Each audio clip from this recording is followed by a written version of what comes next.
وعن عبد الله بن مسعود رضي الله تعالى عنه قال لعن الله الواشمات والمستوشمات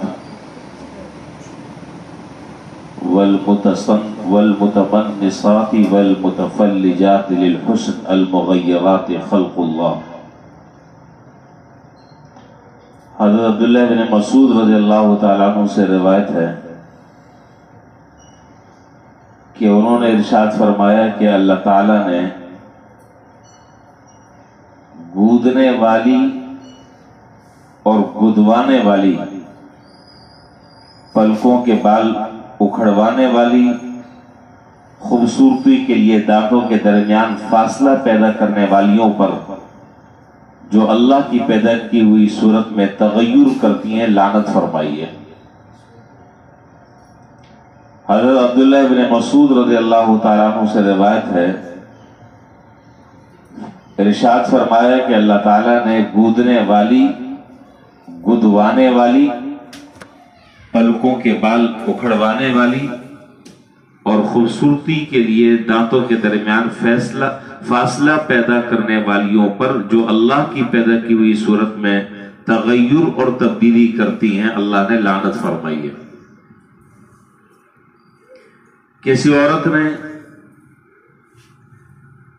حضرت عبداللہ بن مسعود رضی اللہ تعالیٰ سے اس بارے میں کچھ کہا تو آپ نے ارشاد فرمایا کہ میں کیوں اس پر لعنت نہ کروں جس پر اللہ کے رسول نے لعنت کی ہے، اور جبکہ اللہ کی کتاب میں موجود ہے کہ جو رسول تمہیں دے وہ لے لو اور جس سے رسول منع کرے اس سے رک جاؤ۔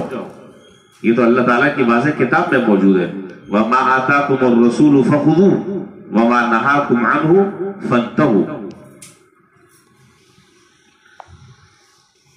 اصل مسئلہ یہ ہے کہ مسلمان کا یہ شیوا ہونا چاہیے کہ وہ ہر کام میں اور ہر بات میں اللہ کی تقدیر پر اور اللہ کی تخلیق پر دل سے راضی رہے۔ اگر تو یہ بات ذہن میں بیٹھ جاتی ہے کہ اللہ تعالیٰ نے مجھے جیسا پیدا کیا ہے، جیسی میری شکل و صورت ہے، جیسی میرا جسم ہے، میں اس پر دل سے راضی ہوں، پھر تو کوئی مسئلہ ہی نہیں ہے۔ ظاہر ہے کہ اللہ تعالیٰ نے طرح طرح کے انواع و اقسام انسانوں کے اندر اللہ نے پیدا کیے، کوئی کالا، کوئی گورا، کوئی لمبا، کوئی چھوٹا، کوئی موٹا، کسی کی ناک کھڑی ہوئی، کسی کی ناک دبی ہوئی، وغیرہ وغیرہ۔ اللہ کی شان ہے، یہ ساری اللہ کی تخلیق ہے۔ اور قرآن کریم نے تو بہت خوب جملہ ارشاد فرمایا، بہت عمدہ بات اللہ تعالیٰ نے ارشاد فرمائی، الذی احسن کل شیء خلقہ، اس کی بنائی ہوئی چیزوں میں کسی میں کوئی نقص اور کمی نہیں ہے۔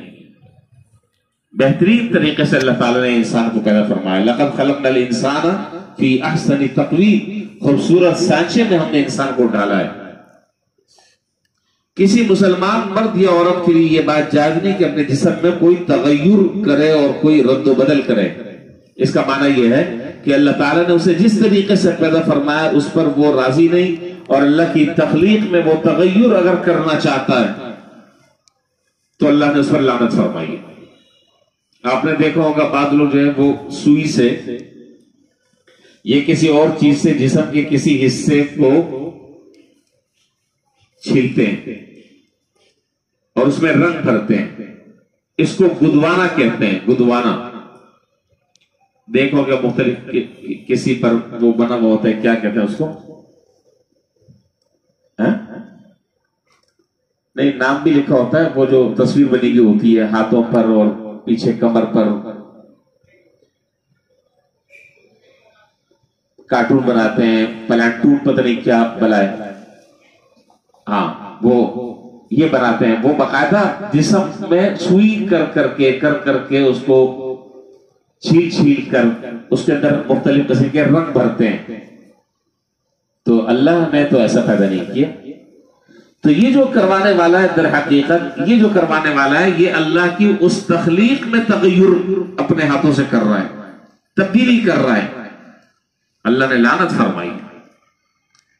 اور اسی طریقے سے بعض لوگ جو ہیں وہ خواتین خاص طور پر بھویں ان کی ملی بھی ہوتی ہے تو ان کے درمیان جگہ پیدا کرنے کے لیے پلکوں کے بال نچواتی ہیں.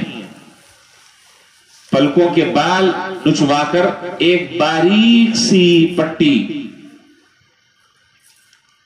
اس طریقے سے بنا دیتی ہیں تاکہ دیکھنے میں خوبصورتی ہو، حسن میں اضافہ ہو. اللہ کی تغییر اور اللہ کی تخلیق میں تغیر کر کر آدمی کیسے خوبصورت ہو سکتا ہے ان مصنوعی چیزوں سے؟ اللہ نے جس کو جیسا بنایا ہے، پلکیں باریک ہیں، پلکیں موٹی ہیں، جیسا بھی جسم ہے اللہ کا بنایا ہوا ہے، اس میں تغیر کرنا یہ جائز نہیں.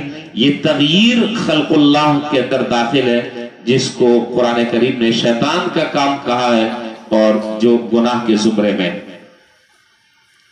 حضرت عبداللہ بن مسعود رضی اللہ تعالیٰ عنہ کی یہ بات جب کسی عورت نے سنی تو اس نے کہا کہ یہ باتیں آپ کیا ارشاد فرما رہے ہیں، آپ کیوں ان پر لعنت کر رہے ہیں؟ آپ نے فرمایا کہ میں کیوں لعنت نہ کروں جس پر اللہ کے رسول نے لعنت فرمائی ہے، اور میں کیوں اس کو برا نہ کہوں کہ جس کو قرآن کریم نے برا کہا ہے. اللہ تعالیٰ کی تخلیق میں تغیر کرنے والے پر اللہ تعالیٰ نے ناراضگی کا اظہار فرمایا. پھر جب یہ بات کسی اور عورت نے سنی تو اس نے حضرت عبداللہ بن مسعود رضی اللہ تعالیٰ عنہ سے کہا کہ آپ کی بیوی بھی اس طریقے سے پلکیں بناتی ہے؟ آپ نے کہا اچھا. کہا کہ جاؤ گھر. آپ نے کہا گھر جاؤ اور گھر جا کر دیکھ کر آؤ. تو جب وہ عورت گھر جا کر دیکھ کر آئی کہا کہ ہاں بولو، جو بات میں بیان کر رہا ہوں وہ میری بیوی میں ہے؟ کہا کہ نہیں ہے. فرمایا کہ اگر اس میں وہ بات ہوتی تو وہ میرے گھر میں میری بیوی بننے کے لیے، میں اس کو بیوی رکھنے کے لیے تیار نہ ہوتا. یعنی اس کا معنی یہ کہ میں ایسی عورت کو چھوڑ دیتا اور اس کو میں طلاق دے دیتا کہ جو بات میں کہہ رہا ہوں وہ میری بیوی کے اندر بھی پائی جا رہی ہے. یہ کیسے ہو سکتا؟ اعتراض کرنا تو آسان ہوتا ہے، اعتراض تو ہر آدمی کرتا ہے، لیکن اصل مسئلہ ہے اس کو ثابت کرنا. یہ ہر للو پنجو کا کام نہیں ہوتا. اعتراض تو زبان کھولنے میں کیا مسئلہ ہے. بہرحال تو معلوم یہ ہوا کہ یہ جو کام ہے، اسی طریقے سے یہ جو دانت ہوتے ہیں، یہ دانت بس اوقات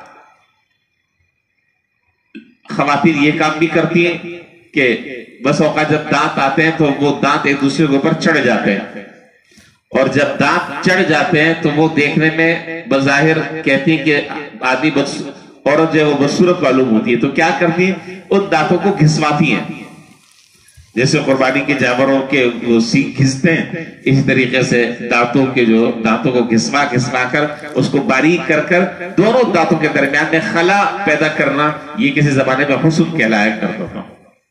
عجیب عجیب حسن ہے. یہ حسن ہے کیا ہے؟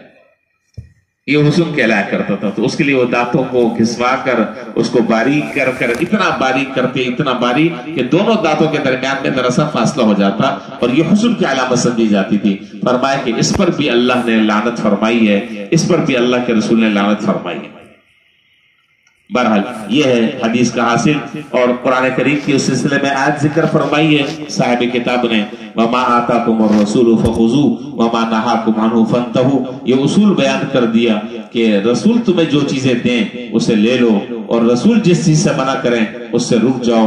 یہی ہے اسلام کا بہت بڑا حکم. اگر اس کو مان لیا جائے تو آدمی سارے کے سارے گناہوں سے بچ سکتا ہے. ظاہر ہے کہ جن گناہوں کے کرنے پر اللہ اور اس کے رسول نے لعنت فرمائی ہے وہ کیسے جائز ہو سکتا ہے؟ وہ تو چھوڑنے کے قابل ہے، نہ یہ کہ اس کو اختیار کیا جائے. اللہ تعالیٰ ہمیں سمجھنے کی اور عمل کی توفیق عطا فرمائے. وآخر دعوانا